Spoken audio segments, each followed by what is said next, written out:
I've written for some brands, some magazines, and of course on our website's blog. So these are the things that I do. I love helping people in any way that I can.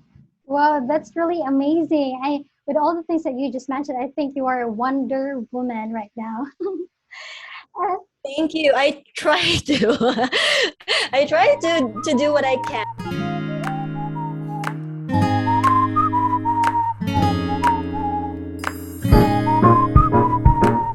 Hi, I hope you are doing fine.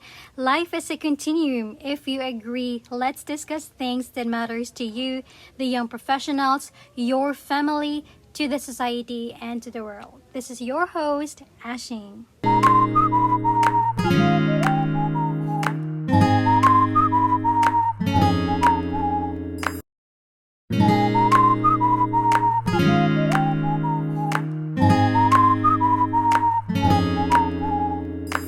Hi guys, thank you so much for listening again here in TLC or the Life Community. I mean, the Life Continuum. All right, so I am so happy because you have another guest. She is a communication consultant and author. In 2010, she established communicator training and development to help people become effective and confident communicators. She has developed and conducted learning programs on business communication, business writing, and speaking skills for various corporations and thousands of individuals from around the world. Moreover, she is the host of Live Talk, an online talk show passionate about writing. She is the author of the children's book, How Lisa Learned to Listen and Skip, Skip, Skip. Everyone, please welcome Monica Prado. And please take note, she is also a loving wife and a mother. Hi, Miss Monica. Hi, Welcome to the thank you show. so much for having me here. Yay, we're really, really glad. Finally, we will be able to have this type of episode here in TLC. Everyone is really looking forward to this one. And before we would begin, can you tell us more or a little bit about yourself so that they will know about you? hmm Sure, sure. First of all, I'm a mother and wife. So these are my two favorite roles. But outside these roles, I'm also a communication consultant. So like what you said in 2010, I put up communicator training and development to help people learn how to be confident and effective communicators. So in different aspects of communication, writing, speaking, so we help people with their communication skills. And I'm also an author. I have two children's books and I'm a writer. So I've written for some brands, some magazines, and of course on our website's blog. So these are the things that I do. I love helping people in any way that I can. Wow, that's really amazing. With all the things that you just mentioned, I think you are a Wonder Woman right now. Uh, Thank you. I try to. I try to do what I can, but it's not always easy. But thank you. I see. Because even right now, even though I'm not yet a mom, like if it's even hard for me to handle and manage time, especially with all the things that we really want to do in life right now. So you are really, hmm really amazing. Oh, thank you, thank you. But it's a very fulfilling role, and I love writing. I've always wanted to write, Mm-hmm. and I've always wanted to write books. But then you know what? When I became a mother, that's when I got to publish books. I So see. yeah, so some people would say, when you're a mom, you can't do this. Or when I got engaged, actually, when I got engaged, people were already telling me, you can't do this anymore, or this Mm-hmm. and that. You can't travel, you can focus on your career because you're going to get married, you're going to have kids. But you know what? The opposite happened. After I got married, that's when I took up my master's and I finished Wow. it. I was able to put up communicare and Mm-hmm. do a lot of the things that I've always wanted to do. And I'm also thankful because I have a very supportive husband. But I'm not sharing this just to share, oh, these are the things I've Uh-huh. done so far. But no, it's just that maybe for women who are listening right now, because people would think that, when you're a wife already or when you're a mom, you can't do other things. Yeah. it's not the case. It's not the case, at least for me, because I have a very supportive husband, and I think even motherhood paved the way for some of the things that I've always wanted to do, like write. Yeah, yeah. I agree with you. And you know what, speaking of writing, and also I really want to ask you, do you also read books, especially during the pandemic? Like we have a lot of time to spend it in our home with our family. We really have a lot of spare time. So how often do you read books? I've always loved reading books. I can't remember what age I started reading books, but for as long as I can remember, I've always loved reading books. I think as early as 7, I was reading a lot of short stories. Wow. Then during the pandemic, actually, I didn't have a lot of time because we had to pivot when I'm talking about our business. We Mm-hmm. had to pivot from doing classroom sessions to online learning. We had to go 100% online. So I actually had less time during the pandemic to read, Mm. but I still made sure that I read, and even now. So regardless of the time, I make sure that I read. So every morning, your question, how often? Every morning after, my morning routine before I start working, I read the Bible, and then all throughout the day I still read self-help books. So I read again self-help books that I have at home or in the office. So I just open the book to random pages, and then I read. And then at night, usually that's when I read whatever book that I am trying to finish. So I read many times during the day, and regardless of how much time I have, how much spare time I have, I just make sure that I allot time for reading. Wow, wow. So I really love it that you're spending, especially your morning, first thing in the morning, you always read the Bible. So I'm really happy to hear that because that's what I also been trying to apply in my life as well. So happy to know that there's another woman who's trying, who's also doing that.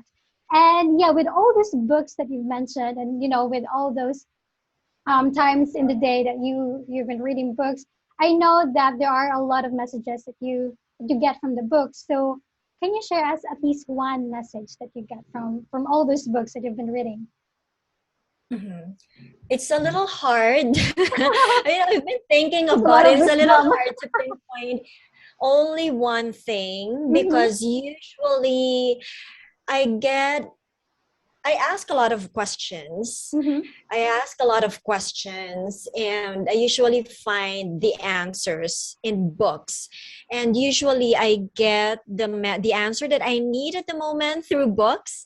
You know what they say, God talks to you in different ways, and usually it's in ways that you are accustomed to. And with me, a lot of the times it's through books. So it's hard to pinpoint one, but I love the gospel, and I love the message that God will always provide, especially during this pandemic. And I'm not just talking about, financial needs, but whatever that you need, God will provide.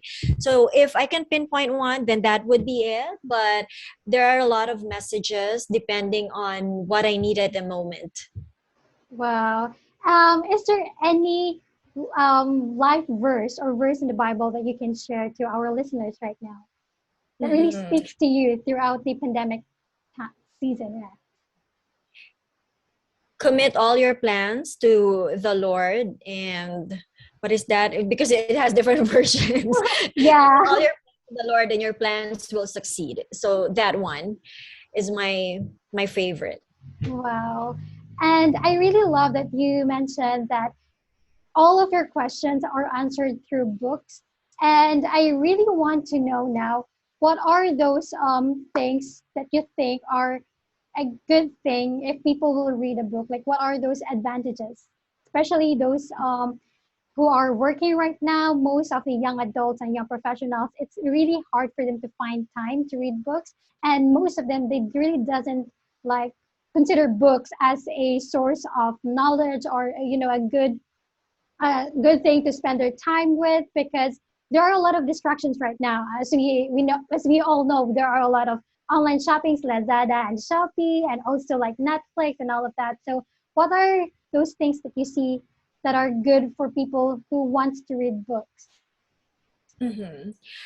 In our communication training programs, I always encourage our participants to read, especially if they want to improve their English proficiency.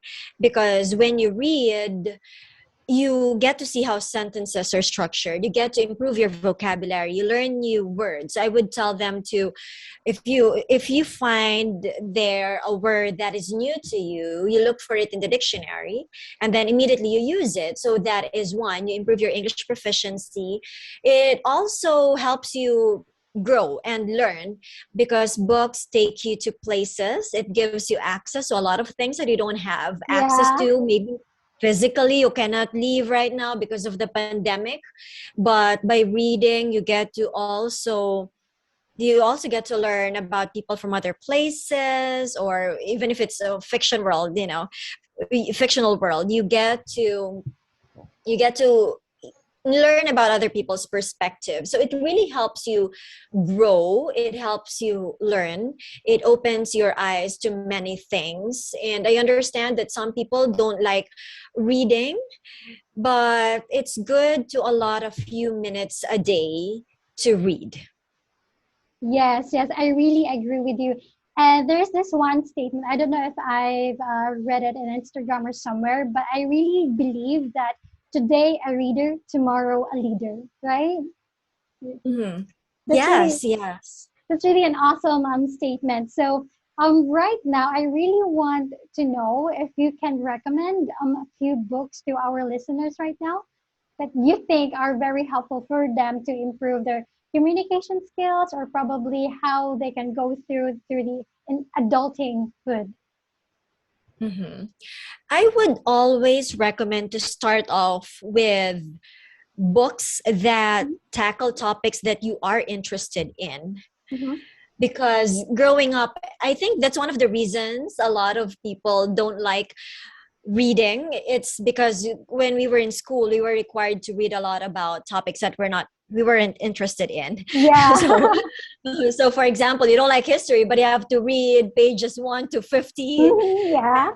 And so you get bored, right? So if you're trying to develop the habit of reading, start off with topics that interest you. So for example, if you are into crime and thriller books, get into that first. And once you have developed the love for reading, then you go ahead and start reading about other topics. If you want to develop your English proficiency, then I would say read articles online. It doesn't need to be a very thick book. Like, go to Forbes.com. They have a lot of good articles there. Or if you want to grow as a person, then go for self-help books. Wow, thank you for that one. And you know what? I really admire people, or especially women, who really loves reading books. And I think it's even like Julia Sweet, like the new CEO of Accenture. She also loves reading books, and she recommended, I think, one book. It's about also communication, how you should communicate well to your people and to your team. And I think that's one of the great things that leaders or aspiring leaders should do right now. Hmm. Yeah, so there are a lot of books out there, and just find whatever speaks to you at the moment. Like, for example, right now I'm reading Live Free by Devon Franklin. He's talking about how you can live your life free from the control of other people's thoughts, situations, or expectations from you. I just started reading, but I'm already hooked. So let's see how it goes. But if you're going to ask me, well, personally, my favorites are self-help books. Mhm. I love God Never Blinks and God is Always Hiring. Both books are by Regina Brett. I love books by Paulo Coelho. Mhm. I also love Oprah's books. Yeah, yes. Yes, The Wisdom of Sundays. Mm-hmm. So that one, I have it on my shelf. And when I'm not feeling so good on certain days, I just open it randomly to whatever page and then read whatever I see in front of me. So these are some of the books that I love. I read different genres. So it's a little hard to pinpoint just one. Perhaps if you can tell me what genre, or then I can think of something. Well, I really can't ask or like mention a genre as of now because I also read a lot of books. And like I have certain books, let's say a book for like when I'm on a vacation, a book when I'm on my way to work, or when I'm a book whenever if I'm bored or things like that. So I don't know, but I do you watch or have you tried watching Gilmore Girls?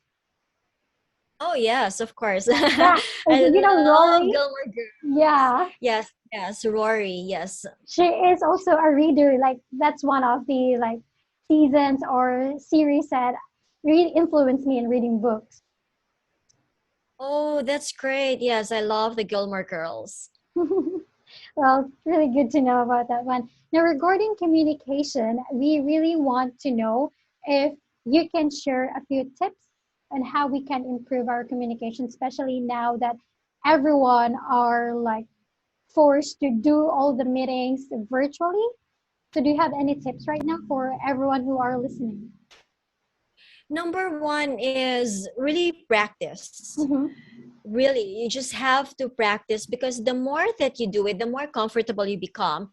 And what I've observed in our participants, and we've trained thousands, Mm-hmm. thousands, and regardless of age, of rank, regardless of nationality, one thing that's very common is overanalyzing. Overanalyzing. So our participants would always be caught up in the past. I made this mistake, I had this traumatizing experience in the past, and of course we acknowledge that. But if you're always focused on the past, and then you're also focused on the future, what if it happens again? What if I make a mistake? What if they Mm-hmm. laugh at me? So the over analyzing, overthinking about all the things that happened to you in the past, and then the things that may happen in the future, these thoughts usually paralyze us. So I would tell our participants, number one is just take the plunge, do it, and then practice. So that's number one, really practice. And number two is preparedness. Because if you are prepared with what you're going to say, at least you know what you're supposed to talk about, you know who you are going to speak with, and that will really lessen the nervousness. So preparedness is really key. So those two things, you just practice, you also prepare, and finally, I always say this: practice makes progress. Mm-hmm. Practice makes progress. And don't aim for perfection. So that's number three: don't aim for perfection. A lot of people aim for perfection, instead aim for progress. So you're prepared, you're practicing, and if you make a mistake now, just try to see how you can improve, how you can make some progress, and not really be a perfect speaker. No one is perfect. Even Yeah.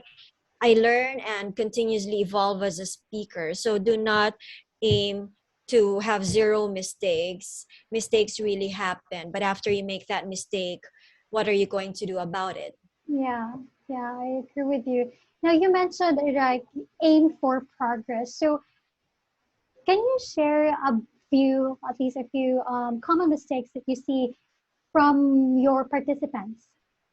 Mm-hmm. One mistake is what I mentioned earlier: over analyzing Mm-hmm. things.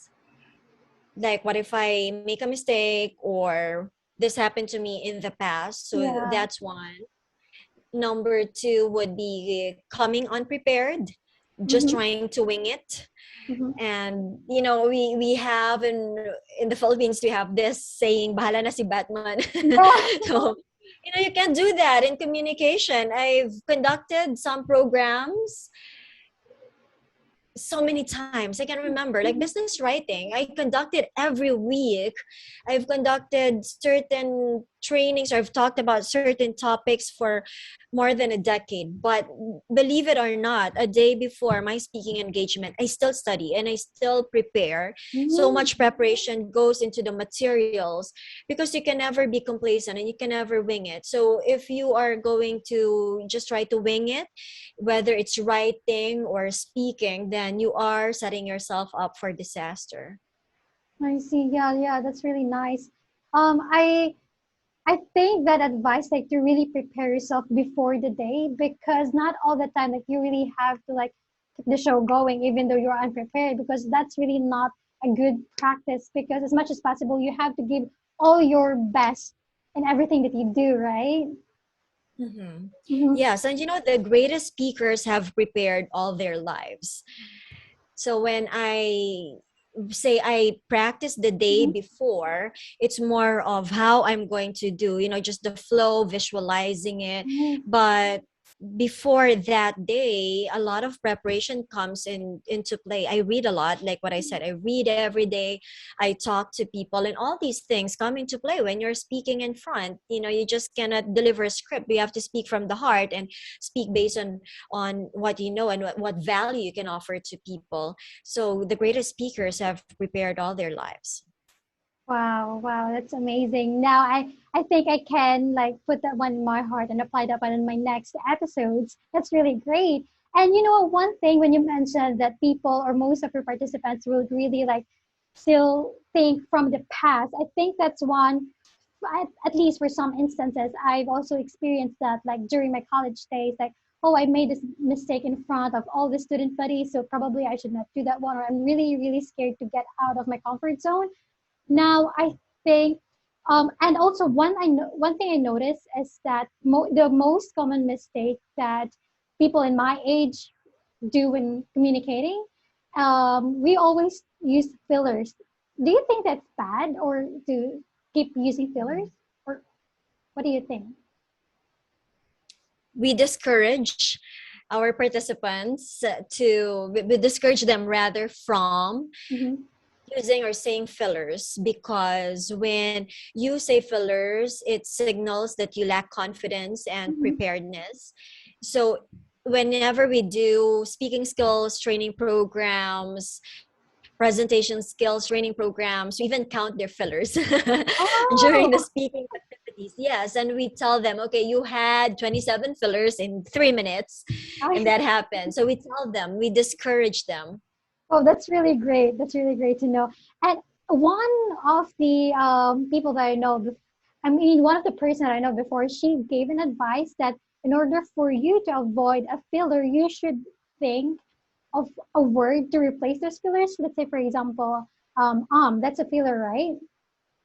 Yeah, and then she Hmm. mentioned that, all right, so you can think of to a single word or two. Let's say, for example, you can use that one to replace the fillers.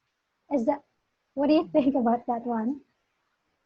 Well, each speaker has his or her own style, Yeah. but for me, if you replace one filler with another word, then that new word can still be a filler. So what, like Mm. for example, if you replace with then you may say 10 times, and it will still be a filler, because when you say filler, it's not just or but Mm-hmm. it can be a word that you are using to fill in the gaps, or a True. word or a sound that you are saying because you are nervous and you don't know what you want to say next. So instead, what we do in our training programs is we help them become more aware, because the more aware that you are, then the more that you are able to stop it. So you can actually just be conscious about it, and when you are tempted to say a filler, you pause and then Mm. you talk again. Okay, that's new to me. That's really nice. Because most of the time, I was really thinking that tossing for about 2 or 5 seconds is really like bad. It gives a very bad impression to the person that you're talking to. Mhm. Well, pauses can mean different things. Mm-hmm. You may pause because you want your audience to listen to you, or you may pause because you want to emphasize a certain thing. So Mhm. pausing every now and then is not necessarily bad, but it becomes a sign of lack of confidence if the pause is too long and too frequent. Right. Yeah, I agree. Okay, so with that one, do you think from fillers, let's jump into the accent because most communicators they have different styles and also they have different accents, right? So do you think accent affects how you communicate your message? Mhm. We have to acknowledge that people have different accents, Mm-hmm. and it's also because of the place where they grew up or Yeah. where they're from. So we have to acknowledge that, and we have to understand that not everyone has the American accent or British accent.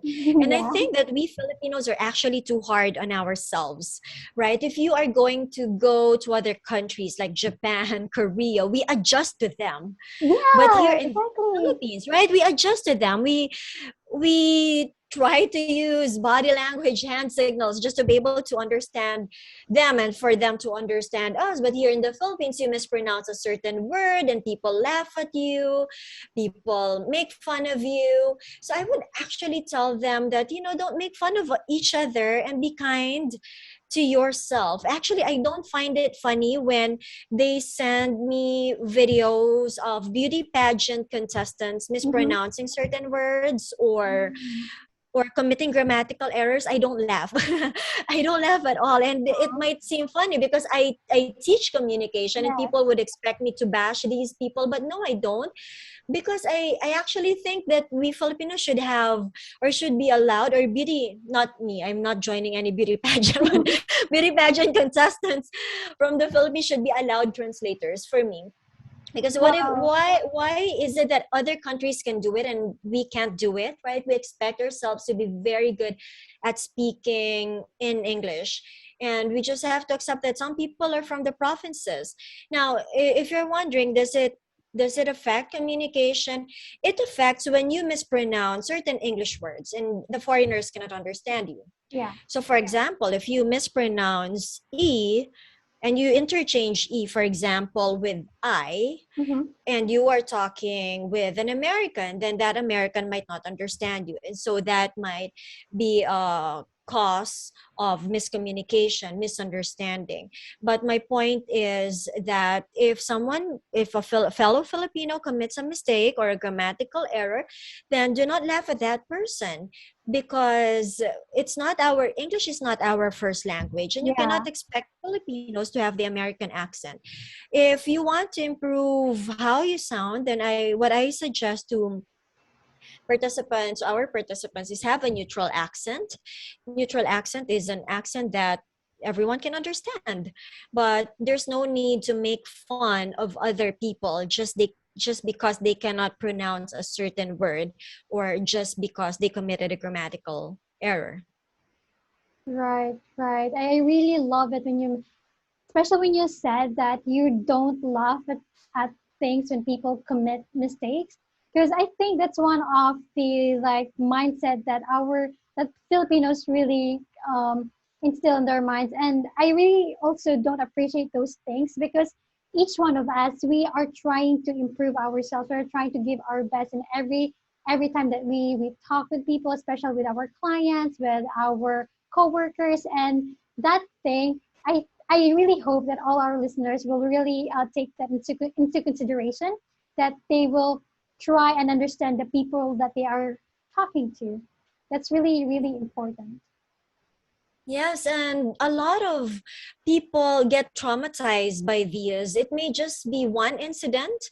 Like, for example, oh, when I was in grade school, the whole class laughed at me because I mispronounced a word. And that one particular incident can be carried on by that person all his life Yeah, and really make that person lose his self-confidence. So, these simple bashing can actually affect people's self-confidence, and they just get scared, even though, for example, we've had participants who are already professionals, Mhm. they still are traumatized by these experiences in the past. So I highly discourage that.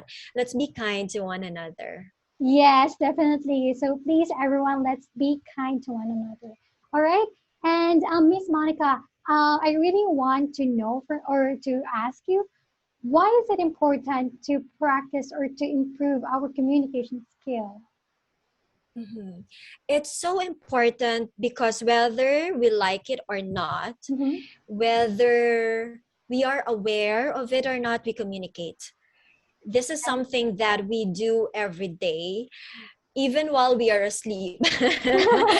There are studies that show that how you sleep actually says something about you. That's still communication. Oh, So it's so important to communicate because it's something that we do every day. And also, regardless of what your job is, you need to speak, you need to write. And no matter how good you are at your technical job, let's say you mhm, are an accountant, no mhm. matter how good you are at doing accounting work, you still need to send emails, you still need to report, you still need to attend meetings. And what do? You have to communicate, you need to speak, you need to write. So you have to make sure that you are able to get your across in your message in an effective manner. And this is why communication is so important. Yeah, I agree with you. And you know what?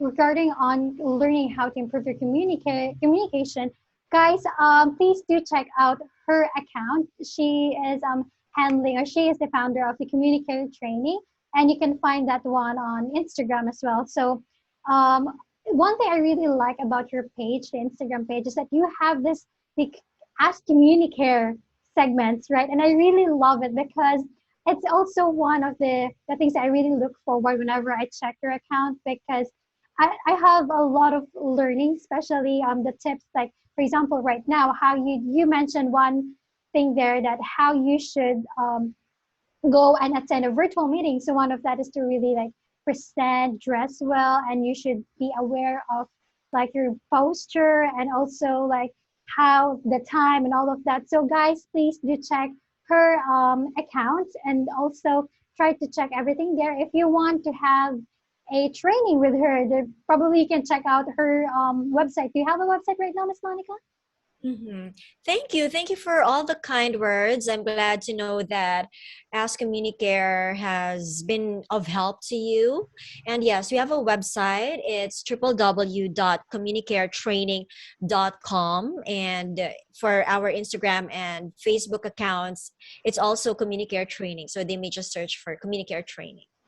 Oh, all right, guys, please do check out all of those accounts, especially their website. And I promise to you that you will learn a lot of things, not just about communication, but about like how to really enjoy your life as well. All right, so Miss Monica, before we end this episode, do you have any message, a special message to everyone who are listening right now, especially those who are trying to traverse their adulthood or their career path? Mhm. Well, since we have been talking about reading, so Mm-hmm. number one is yes, I encourage you to read every day, and it doesn't need to be a whole book. You may just read one paragraph, it may just be a few pages. Find a book that makes you that interests you. So number one is to read. Number two is when it comes to communication, just know that anyone can be an effective and confident communicator. You just have to practice, aim for progress, and always be prepared. And finally is always strive for growth. We always have we are always blessed with so many opportunities to grow, and it's really just up to us if we are going to open our eyes and take all these opportunities. But there are always opportunities for growth, just like your podcast. So this is a very good initiative.